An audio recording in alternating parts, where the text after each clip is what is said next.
just wanted to thank you for watching. And if you like what you see, please share it because, well, Ben and I really like it when we have more than 10 people watching because he watches 5 and I watch 5 and then they won't let us watch anymore. That's all 10, yeah.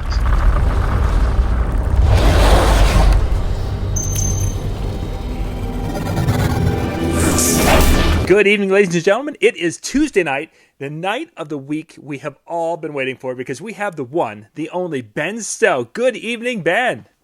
Hi, John. We have got questions that have been coming in after the show of walking around the seminar room, and I wasn't sure where to start, and tonight we're going to just tackle one of those questions. That was a pretty cool show, though, to walk around that seminar room at Mobile Beat. Yeah, it's a tough act to follow, so we'll see how tonight goes, I guess. Yeah, that was an impressive thing, and I think we've heard not only from people who were at the show, but the number of people who saw or heard about it and were able to actually see the setup and such. And I think the overwhelming response was, wow. Well, hopefully it's something we see a lot more of. I'd like to think that now that the bar is set there, it can stay there. Obviously I want better for our industry. And so we'll see. But it was good. It was good that we put the bar there. Yeah, I think so. That was definitely a cool thing. So tonight's topic, we'll be digging into one of the questions we had sent in. But before we get to that, Ben, we have surpassed a kind of a milestone with our show here. Yeah. I mean, a lot of people, thought we wouldn't last past the third episode, Kat. But, we've made it farther than that. I was one of those people.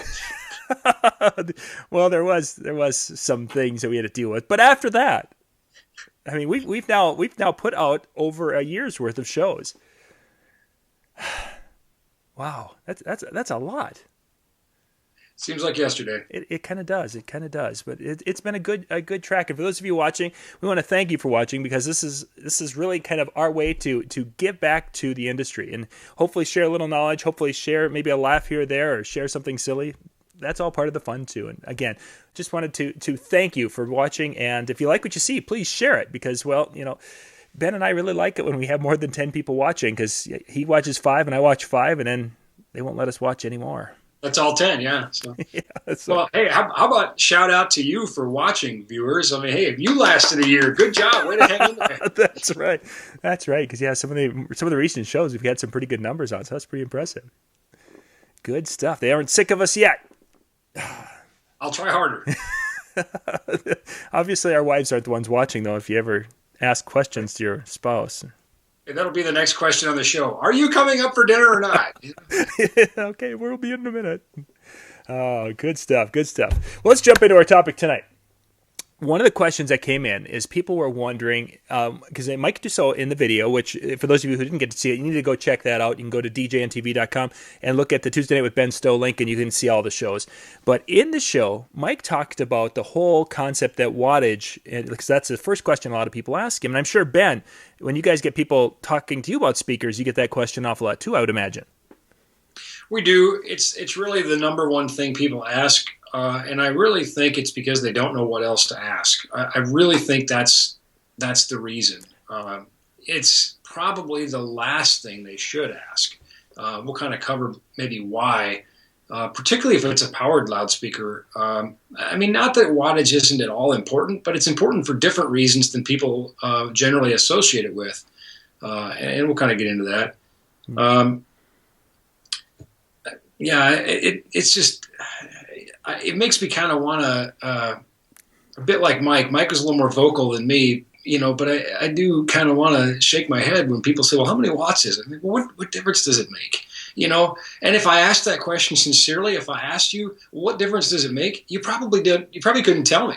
That's the majority of our customers really don't know. And so obviously we're engaged in trying to educate and help them understand what they're buying and buy something that really is going to be useful to them. I think in some ways wattage might be the greatest fraud ever perpetrated on our industry. Oh, it could be, yeah.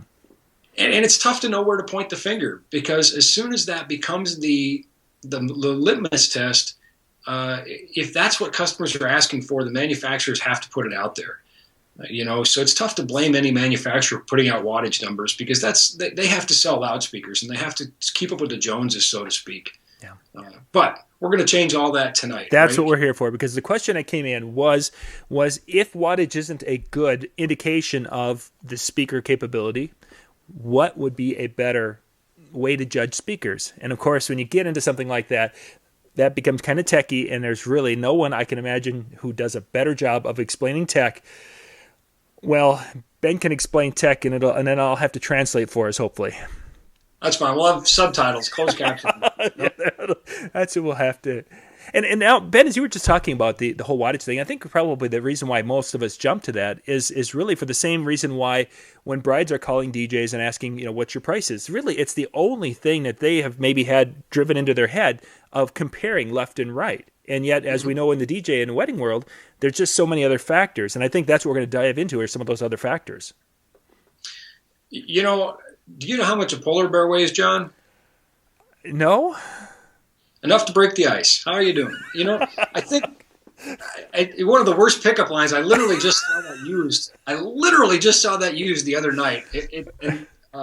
Thank goodness I'm happily married, because I don't have any good pickup lines. I don't know if there are any good pickup lines. But anyway, it reminds me of that, where, that's really what's happening. You're breaking the ice. Hi, I'm bride X or whatever. How much do you charge? Yep. We got to start somewhere. We got to jump off here somewhere. How many watts is that speaker? And again, I think it's just the only thing people know how to ask. So start with the polar bear next time. Yeah, exactly, because that makes much more sense when you're looking at speakers. You know what? It's almost a tie in my book. Well, let's jump into this, because now you've got to have people wondering. It's like, well, if that isn't, why isn't that a factor? Well, here's the thing. When we're shopping for speakers, wattage is a measure of electrical work. How much electricity is involved in making sound? I think sensitivity, or as I really like to call it, efficiency. Some engineers take issue with that because loudspeakers are not very efficient, really, in the grand scheme of things. Well, it doesn't matter. It's still a measure of how efficient they are, even if they aren't very efficient. Sensitivity efficiency means how much do we get out of the speaker for how much we put in terms of power. At the end of the day, we don't use watts at our show. We use decibels. Mm-hmm. We use the sound that comes out of the speaker, not the power that goes into it. Now, that power can come in either through the amplifier in the back of the box, or through an amplifier in a rack. I think wattage is a more relevant discussion if we're using an outboard amplifier than if we're using a powered loudspeaker, because at least in that instance, we want to pair things together. Okay. Have an amplifier and a loudspeaker that are operating with the same amounts of wattage. With a powered loudspeaker, that's really inconsequential because the amp is already in the speaker, the manufacturer has already paired them together. The wattage, and particularly, and I'll say this kind of carefully, but the stated wattage that the manufacturer publishes is more marketing than anything. It's almost a useless measurement. Mm-hmm. I hate to say that, but it's just so true. And I'm going to demonstrate that actually in a little bit. But I kind of got off on a tangent. That's where it's more relevant is when we're pairing a amplifier and a loudspeaker. So wait, I got a question about that. Now you're talking right. Okay, a powered speaker, an amp, and a non-powered box. Now, mm-hmm. if you had a super inefficient box, but yet say the amp and that matched up wattage wise, but you could be theoretically getting less sound out of the same amplifier if the the efficiency isn't there compared to when it was more efficient. Is that correct? Correct. Here's an example, and I won't name any names, but a loudspeaker manufacturer was showing me their new and improved model, which I always wonder, is it new or is it improved? Which is it? But anyway, they were showing me their new model of a series about 3 years ago at the NAMM show, and they said, look, here's the new version of this loudspeaker, and we've made it better. Now it's 400 watts instead of 300 watts, for example. Okay. And I looked at the spec sheet and I said, but it's 2 dB quieter. So you made it use more power and make less sound. I said, you didn't make it better, you made it worse. And the rep looked at me, kind of looked at his shoes, and he says, I know. He says, but you're the only guy at this show that will catch that. Everybody else says, what's 400 watts? Woo! It's a better speaker. Nope. It's worse. It uses more power and produces less sound. Here's a couple of analogs for you. Here's a couple comparisons. And if I'd have been clever, I'd have some visual aids, but I don't. So sorry, viewers, no refunds. You just have to go along with me here. Use your imagination. That's right. Imagine a traditional incandescent 60-watt light bulb in this hand. Okay, with me so far? Yep. And imagine one of the twisty bulbs, a compact fluorescent in this hand. Okay? They put out the same amount of light in terms of luminous flux. This one consumes 60 watts of electricity. This one consumes 13 watts of electricity. Which one's better? Well, of course, the answer is it depends. But in this case, we would say, well, the more efficient light bulb is better. It uses less power to accomplish the same thing, which is lighting our room. Yeah. Here's another example. If your car got less miles per gallon, is it a better car? Most of us would say probably not. Now, there's generally some sacrifices that have to happen in order to achieve a higher miles per gallon. I get that. And the same thing occurs with loudspeakers. There are some compromises that have to be made in terms of making sensitivity, but we've advanced so far as a world of engineering. Today's loudspeakers are incredibly efficient and can handle incredible amounts of power. Case in point, just for fun, go check out the new X-Line Advanced touring subwoofers from Electro Voice. 16,000 watt peak, no joke. That's a lot of power. Mm-hmm. But it's also 147 dB continuous, which is skull-crushing bass. All right, that's designed for arenas. But anyway, the point remains. Sometimes I look at, cheap loudspeakers, and they don't have engineering departments that are really measuring these things anyway, and they just kind of, throwing a dart at the board to come up with some numbers and add some zeros behind it. It's 10,000 watts, only if lightning hits it, So we have to be mindful of all those kind of things with specs, I guess. But your higher caliber loudspeaker manufacturers are going to have more accurate specs, bearing in mind, though, that their marketing departments still have to sell you loudspeakers. So they have to take some liberties with numbers. A friend of mine who works at a loudspeaker manufacturer said if somebody was actually policing this, there'd be a lot of people in jail. Now, has that been because that, say if they're saying it's got 4,000 watts of power, is that because it's not producing 4,000 watts per power, or is it because it is producing it, but the speaker's so inefficient that it just isn't giving you the volume that you would expect from that much power? Well, let's take those questions one at a time. Is it not producing 4,000 watts of power? In some cases, that's absolutely. We've benched some loudspeakers that advertise a rated power output, and we've never been able to get that output out of them. Other manufacturers use a lot of asterisks or other, you have to look in the fine print where they say that it'll reach that just about if lightning hits it. They're saying, well, it could be this much power, but it'll blow your speaker up, so it really isn't. And again, I'm not here to call all manufacturers of loudspeakers liars and frauds. I'm not. It is unfortunately kind of technical, and you have to do some digging and then decide how much do I really trust this spec. Right. And again, the wattage has become such a game.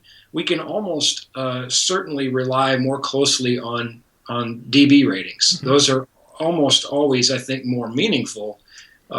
Now there are some differences in how they're measured, and we have to look at that a little bit. Are they, calculated? Are they actual measurements? Are they in half space or quarter space? Meaning, is the speaker against a boundary, or is it floating in an anechoic environment?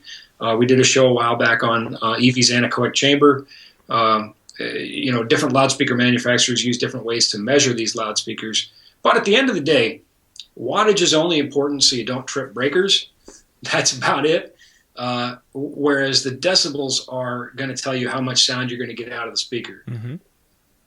So if we were to talk about what I think is really important when you're looking at buying a speaker, there's a long list of things, and wattage is at the very bottom. Okay. And these are off the top of my head in no particular order. Is that after the color of the speaker, or is that before the color of the speaker? Wattage after. See? Well, that depends. I saw a guy who painted his speakers neon pink one time. That would make that speaker last in my book. But You're just look, not a fan of Pink. what we do is artistic expression, and he liked Neon Pink, so He was expressing. it was higher on his list. It was lower on mine. Yep. But yeah, wattage would be down there a ways, certainly after color in my book. I don't know what would be number one, so let's just kind of randomly take the things that I think would be important. Sure. One would be size. Mm-hmm. You have to get it there. You have to carry it there. You have to lift it on a pole. And that's got to be a consideration. Knowing that there's always a compromise. We go with smaller, we're going to get less out of it. There's some physical realities to that. For example, the construction of the box. A composite plastic box is going to weigh less than a wood box. Thicker wood boxes are going to weigh more than other wood boxes. Birch is going to weigh more than an MDF plywood, for example, or a chipboard kind of box. But the more dense the box, the better that box is going to sound. The better that box is going to direct sound for you. So now, does the better quality of the box have anything to do with the sensitivity of the speaker? Absolutely. Okay. How about the size? Does the size matter? Like if I'm looking at a 10 two-way compared to a 12 two-way, is one more efficient than the other? That's a pretty long and twisty path to get on. Okay, there. so it isn't. Let's just stay off that road. I don't want to get into saying this size is more efficient than that size. There isn't a rule of thumb for that, though. Not one that's relevant here. Okay. I think that's such an engineering question, as opposed to you're not going to replace a 15 with a 10 or vice versa. Most likely, it's going to be more related to the size than the efficiency. Gotcha. You need firepower. You're moving up the food chain. Mm-hmm. So size and weight are two considerations. They wouldn't be my first ones, maybe, but again, these are in no particular order. The coverage pattern of the loudspeaker. What does the horn look like? If we're talking, and we're talking about horn speakers here, because if we're talking about line arrays, weight's not that much of an issue anymore. It's going to be really heavy no matter what. So we're just going to talk DJ speaker on stick with a horn, yep. Or some other kind of waveguide or whatnot. Will it cover the dance floor for me? Will it cover the area I want to cover? Is the horn rotatable? Do I care? Those kinds of things. And what kind of numbers are we typically when we're talking about the horn dispersion? What kind of numbers do you typically see with that? 90 by 50 or 90 by 60 or something in that range is really typical, because what we want is a wider pattern than vertical, because our speaker's on a stick, and we don't want the sound to go to the ceiling, and we don't want to go to the sound of the floor. We want the sound to cover a wide area left to right, though. So typically we want a wider left to right pattern. Now the difference would be if you're flying the speaker from a truss or something and you're rotating on its side. Now you've rotated that horn angle to no longer work to your advantage. So then a rotatable horn, where you can go in the speaker and rotate the horn itself, might be a desirable quality. Those are the typical. Sometimes we see conical patterns too, where it's 75 degrees radially.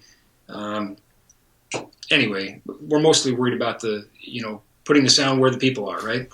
And that dispersion, those angles you're talking about, is really just the very highs. It's not anything to do with the woofer part. Is that correct? Sort of. Cone-type drivers called woofers do a thing called beaming, which happens when the length of the wave approaches the diameter of the woofer, and so that allows us to directionalize these speakers and preserve some directionality below the crossover point of the horn. We're getting into maybe something a lot more advanced than we can tackle here. Mostly because I don't have any ready-made graphics for your viewers on that, and I think that really helps. Yeah. Now we're talking about acoustic physics on I think a next level. So let's go back to my bullet list, and we'll just say, so coverage is important. Frequency response is important. Mm-hmm. A subwoofer doesn't replace a top box, for example. They're not interchangeable. Yeah. You need both maybe, but and you can maybe get by without a subwoofer, but the frequency response of the speaker is pretty important. The sound quality of the speaker, which unfortunately you don't find on a spec sheet. How good does it sound? How musical is it? Does it sound like a pair of cats fighting in a garbage can rolling down a hill, or does it sound like what you are playing through it? Let's see, what have we covered here? We covered size and weight. We've covered coverage pattern. We covered frequency response, sound quality. the aesthetic. Does it look good? You know, do I like the way the speaker looks in my show? Price is certainly a consideration. Again, noting that there's no free lunch. You know, engineering is always a series of compromise. Yeah. More often than not, a more expensive loudspeaker will outperform a less expensive one. That's just the facts of life. But all of those things would I think would be more important to me than wattage and decibels. Of course, do we have enough rig for our gig? Does it get loud enough? And it doesn't get loud enough regularly enough. Does it get loud enough, clean, distortion-free sound to accomplish the task we've asked of it? Yeah. And then wattage. Then again, when I look at decibels first, wattage is a secondary number, and a lower wattage figure might be more appealing to me. I might say, well, I get, you know, like my light bulbs, I get my sound, and it takes less power to get there, so that leaves more power on the breaker for something else. Sure. I have a really good example. I thought about using my clamp meter. Of course, we took the trip through my toolbox at one show, and I thought about using some of these tools. And then I decided, you know what? No, this is for the people. Let's do this in a way that anybody watching can safely do on their own. I love encouraging people to experiment and learn these things. So I went to a home improvement store yesterday, and I bought a $20 device called a kilowatt, which in a fairly accurate, I was comparing it to my meter, it's actually pretty accurate. For $20, I can plug a loudspeaker into this, and then I can play music or material through the loudspeaker, and this will tell me a variety of things, including the wattage that the wattage, which is the power the loudspeaker is using, volt amperes, which is simply volts times amps. So if we have 120 volts coming in the wall and we're using 1 amp, we're using 120 volt amperes. Volt amperes and watts are different, and that gets into maybe another show thing called power factor, which this actually will do the math for you and tell you what the power factor is. But loudspeakers are resistive loads, so they do not have a power factor of 1. We'll note that with a incandescent light bulb, a power factor of 1 means volt amperes equals watts, not for a loudspeaker. Anyway, not important to know, just fun little nugget. This will calculate power factor for you. And then it will also calculate amps. And amps is important to us because that's what trips your breaker. Yep. Got to have enough room in the breaker to do the show, yeah, right? For sure. All right. Well, right now, I have in another room, about 50 feet away of run cables, I have a loudspeaker that is from a quality manufacturer, and it has a rated power of 1,000 watts. I believe, and I didn't look that closely, I just really grabbed one because it wasn't that important for what we're doing, but I believe this one is 500 times 2, meaning 500 supposedly goes to the horn and 500 goes to the woofer. And I say supposedly goes to the horn because you are never going to drive this horn with 500 watts. Right. And I'll show you the consumption as it changes by frequency. But right now the loudspeaker is in idle. It's just sitting there. There's no music being played or no program material being played. And now, of course, it's facing you and not me, but we should see some value. It was running around 11 watts earlier just in idle. Yeah, 11, 12. Yep, that's what we're seeing, bouncing between those. All right, perfect. Okay. And here we can see, just for fun, okay, yeah, 12 watts. But now if I change this to volt amperes, we can see it's 21.4 volt amperes. Again, that's part of that reactive versus resistive relationship with the load. And we can see that right now it is consuming about 0.11 watts, or amps, excuse me. Yep. So it's really not drawing anything. All right, let's go back to wattage. And what I'm going to do now is I have a tone generator on my phone, and I'm going to play a tone. And experimenting a few minutes before the show, I discovered that this speaker consumes the most power at 146 hertz. Not really sure exactly why. We get into some of the engineering and construction of the loudspeaker, and I was kind of curious. I wanted to play around a little bit more, but just so happens that it consumes nearly twice as much power at 146 as it does at some other frequencies. All right, well, let's get the generator going. And what I'm going to do now is I am going to drive this loudspeaker to where the clip indicator starts to come on this particular loudspeaker. That's an indication that we're running it about where it wants to be run. Let's turn this up.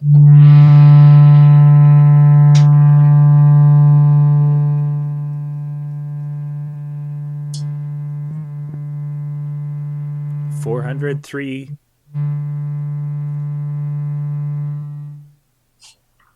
Okay. What was the measurement? Jumped up to 400 and some, and it was running around that 360 to 370s where it's going to sat at the end. All right. Now you're saying, now wait a minute. How is this 1,000-watt loudspeaker being driven at essentially full power? How is this only consuming 300 or 400 watts? That's a third of the output rating, right? Mm-hmm. Well, one is 146 hertz is not using the horn. It's only using the low frequency driver. But two, we're producing a sine wave, which has a crest factor, as does everything we're playing through our speaker. The only things that don't have crest factors are DC current and square waves, which we shouldn't be playing through our speakers. Now, just for fun, by comparison, and we'll talk about crest factor here in a second, let's take this frequency up to, let's say, somewhere in 9,000 here. I think we've got somewhere in the ballpark of 9,000. Yep, okay. All right, and let's play that. Now, that should be well above the woofer and only going to the horn. All right, let's turn this up. Okay, we're back up. 111, 110. So like I said, that 500 watts that they say is going to the horn is not.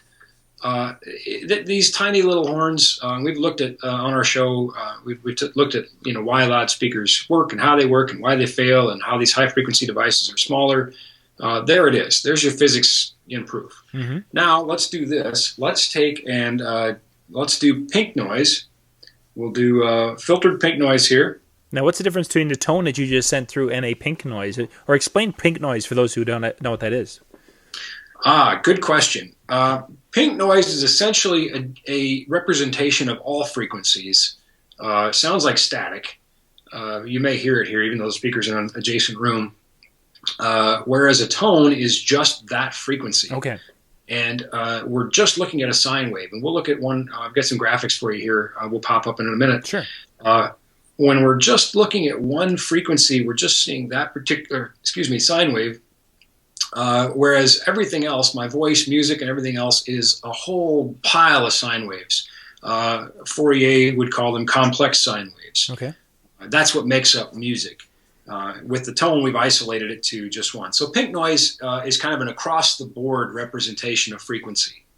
Gotcha. But it has a different crest factor than a sine wave, and we'll get into all that in a second. Mm-hmm. Let's crank this up here real quick.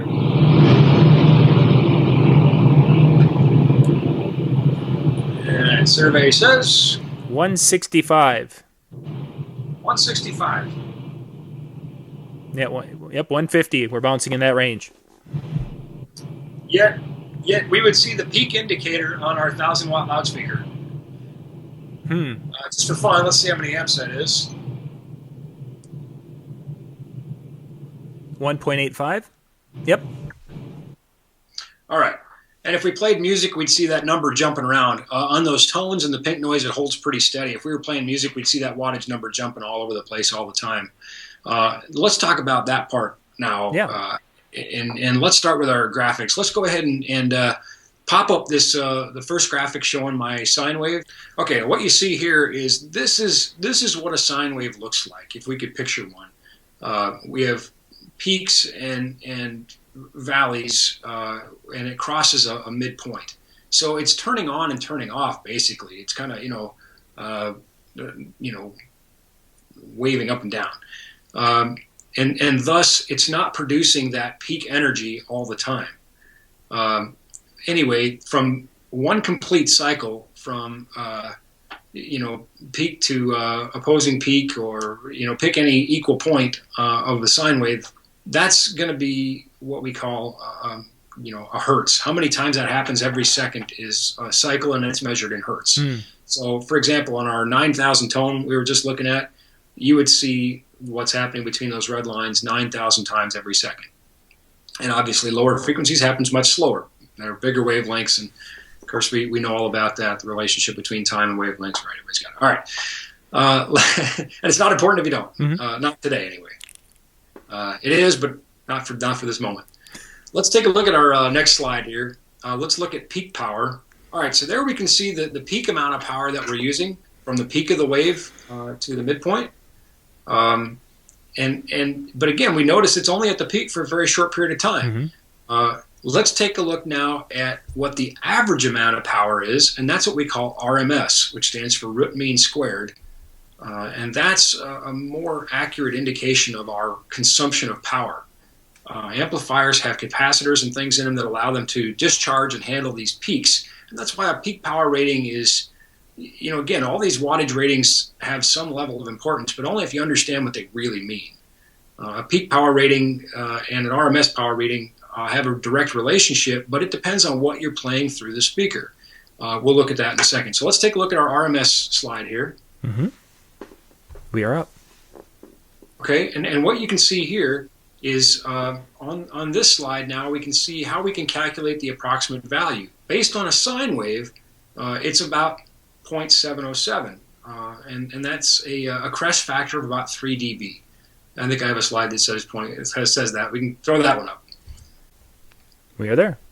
So there you go. Yep. See, so the crest factor of a pure sine wave is approximately 3 dB. Now, let's take a look at some other types of program material. And what we're talking about when we say crest factors, we're talking about the difference between the peak and we'll say the average amount of power. Okay? Okay. And we've got pink noise, which is what we were just talking about. Okay. Pink noise, again, as you can see, is it's not like a sine wave. There is a crest factor between the peaks and the off parts, as it were. And pink noise has a crest factor of approximately 12 dB, although not all pink noise is equal. There are different algorithms that are used to generate pink noise. IEC 268-5 is often used for testing amplifiers and loudspeakers, and that has a crest factor of 6 dB. Just for fun, let's take a look at music. Okay, now music, again, more than pink noise, which is a fairly regular repetitive pattern, music isn't. So music can have a crest factor all over the map. Music crest factor can be anywhere from 5 dB to 20 dB, which is a pretty substantial range. And there again, loudspeaker manufacturers know this. They know that you're going to play music with this loudspeaker and that you're going to have occasional peaks, but by and large, you're going to have an average that's somewhere 5 to 20 dB lower. And of course, we're not playing music all the time. Sometimes we're talking. Let's throw up our graphic of speech wave here. Speech crest factor can vary greatly. If you talk fast like me, it's probably lower. But speech crest factor can be anywhere upwards of 15 dB or so. And now, just for fun, let's go back to pink noise. But I want you to put up a slide that I've got of a zoomed-in view of pink noise, and we can see that repetitive pattern that generates pink noise.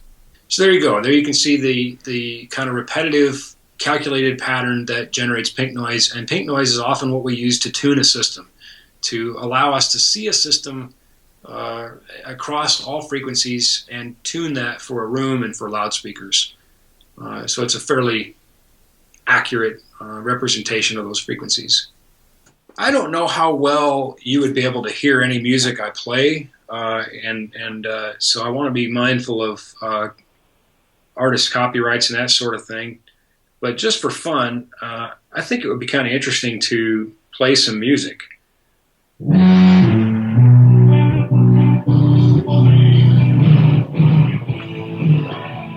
So here we are. We're basically clipping this speaker. 347, 385. That's basically your speaker cranking at full power, where the clip light's starting to indicate. And again, our 1,000-watt speaker is only consuming about 300 watts. And if we take a look at this in terms of amps from the wall, I'll let it get up there.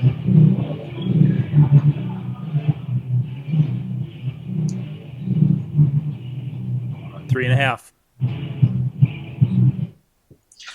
So basic convention tells us that a 15 amp breaker is 1,800 watts. And we would then say, well, that being the case, if we had a 15 amp breaker, we couldn't run 2,000 watt speakers. Mm-hmm. But clearly we can. We could actually run 4 of them. Yeah. Without tripping that breaker, according to this. And again, the reason for that is that we are not consuming that power all the time. That music is bouncing up and down. There's that crest factor. We're not consuming all of that power all the time. We're storing it in capacitors in the loudspeaker and just delivering it on some of the peaks. So I think, it's not, like I said, it's not that wattage isn't important, but it's certainly not the most important question. Certainly not the first question. And it's in terms of how much sound you'll get out of the loudspeaker, it's not a great indicator at all. Certainly doesn't tell you what kind of area it covers or what kind of frequency response it has, how good it sounds. Doesn't really tell you any of those things. It's just a number that they can usually put a lot of zeros behind. And by the way, here's a little tidbit for for our non-engineering people. Anytime you see a number with lots of zeros behind it, it's not a real number. Nothing ends in 000, really, It's had to be adjusted on some level. And so that's why I think wattage is just a terrible nutrition label thing to put on a speaker. Sure. So you were talking about efficiency. So how do they measure the efficiency of those cabinets then? That's a really simple equation. We put 1 watt, and there's a very defined calculation for this that loudspeaker manufacturers use. They put 1 watt of power in, and they take a measurement at 1 meter, and you figure out how much you get out for 1 watt you put in. And then, of course, we can simply calculate. We know every time we double the power, we gain 3 dB. So if we take a starting benchmark of 100 dB, 1 meter, 1 watt, because it starts with zeros, right. Let's start with that, and we double that to 2 watts, we now have 103. And we double that to 4 watts, we now have 106, and so on and so forth. And so that allows, a lot of times you'll see max SPL calculated. Well, that's how they calculate it. So it's a little bit of a tricky, slippery slope they're headed down with that one. 10 times the log of the power handling, and there you go. So, yeah, again, that's why, we have to understand what the specs mean before they're meaningful to us. Mm-hmm. Look for the asterisks. Yeah, read the fine print. Get your magnifying glasses out so you can. What does it say down there? Neat. Well, that's some pretty cool stuff, Ben. I guess I didn't realize that there was there could be such a discrepancy from wattage to what a person was actually getting on your dance floor with music that way. Yeah, definitely. If you really want to have some fun and you want to have a controversial show, we'll get a bunch of these and we'll get a bunch of different speakers that have certain ratings, and then we'll run them and see what they really draw. And then the next week we'll have speaker companies canceling our show. Yeah, you might. You might. Now, again, there's more to it, though, because we're going to use up power for things like fans. There's efficiencies of amplifiers, too. And we did a show on amplifiers, I think. But the efficiency, meaning what you get in and what you get out of an amplifier, is very, very different from Class A to Class. You don't really see any Class A amps in Pro Audio, but Class AB you do. Class H, Class D, they're very different. So a speaker might, certainly a speaker has to consume more watts from the wall than it can actually make. Yeah. That's you're going to lose things to heat and inefficiency, and of course you have to drive the menus on a DSP if you have one. You have to drive fans. So, but as we've seen, 1,000-watt speaker does not mean 1,000 watts coming out of the wall, even with all the waste and inefficiency of inherent to electronic circuits. Mm-hmm. But that would be kind of interesting to see too. Yeah, that would be. That would be kind of fun to go and do all that. And you would have some cancellations then. I've got it. We're going to get some plastic bags. You see. And we'll kind of cut out just enough so the sound will come out, but we'll cover all logos. Well, you'd have to do some things to stylize them. What was really interesting, we did a blind listening test where we concealed all the loudspeakers behind a relatively acoustically transparent black cloth. Okay. And then we played them, and we had people vote. And when the cloth was pulled away, people were really surprised. Some owned certain loudspeakers and were surprised that they had scored it lower. They really like it at a gig, and I think that's a good maybe a good way to end the show is to say that I'm not here to demonize the loudspeaker manufacturers. This is not an attack on them. It's just helping us to become better consumers and to help us understand the data that's out there. Again, your bigger loudspeaker manufacturers tend to have better data. It's simple.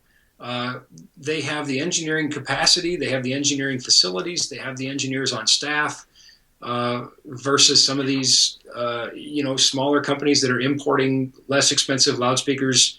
They probably don't even make their own loudspeaker. Mm-hmm. The engineering data can be pretty suspect at best, and it just sort of makes sense. You get what you pay for, kind of thing. But the other thing, really kind of the point with this is, if you like it, good, good enough. If it sounds good for you at a gig, if it's doing the job, then at the end of the day, let's not focus on some of the negative things that we've had to look at here. But let's be grateful that we're getting loudspeakers that are made for us at an incredible price point. The value today is greater than it's ever been. What you're getting bang for buck is mind-numbing. Even in my short 20 years in the industry, what we get out of a loudspeaker today versus what we got 20 years ago is incredible. Mm-hmm. And if you could take and transport somebody overnight from the 80s or the 70s to today, they would they wouldn't believe you. Yes. What we are getting for the price we're paying. Loudspeakers are so incredibly cheap for what we are getting today. It's incredible. These engineers have done a fantastic job. So the marketing games, I don't have much taste for, but the fact is we're still getting tremendous loudspeakers delivered to us at fantastic prices. That's for sure. There's just a lot of neat things out there, and this is certainly one of them. Has this time in the industry, so good stuff. There, I just saved all your advertisings. Thank you. Boy, now, what are we going to beat up the lighting people next week? Well, you know what? It's the truth. Yeah, and in closed doors, most of my loudspeaker engineering friends will agree. Many of them will celebrate the show. It's the marketing departments that won't. That's right. They won't have people coming up and saying, "So, what is the wattage of this thing, boy? That's all." Yeah, you know what? People are going to start asking hard questions. That's right. And if you want to sell loudspeakers to smart customers, you better be answering those questions with smart answers. You better be prepared for it. So I would like to say, as we started the show, we raised the bar with the way shows are done. Let's raise the bar with how people shop. Yeah. Do I like hard questions? Not always. Sometimes you like a softball. But at the end of the day, we're all about truth. We're about ethics, and we're about delivering results to people that will make them more successful in their business. Mm-hmm. If our viewers are more successful with their businesses, ultimately they'll be better customers, and we're raising the whole bar of the industry. So bring on the hard questions. Yep, that's good stuff. Good stuff. Well, Ben, I thank you for your time. Thank you for your putting the research and, well, I shouldn't say it, finding the graphics, really, because I think this stuff is so natural for you that you don't have to go and do the research. You just basically knew once again. Well, I feel I shouldn't confess. I'm not very good at this. You know, there's an old adage in show business that if you don't tell them, they don't know, and I should just learn when to shut up.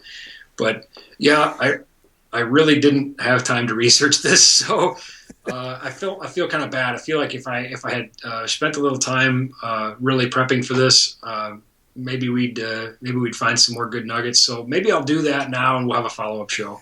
I'm sure.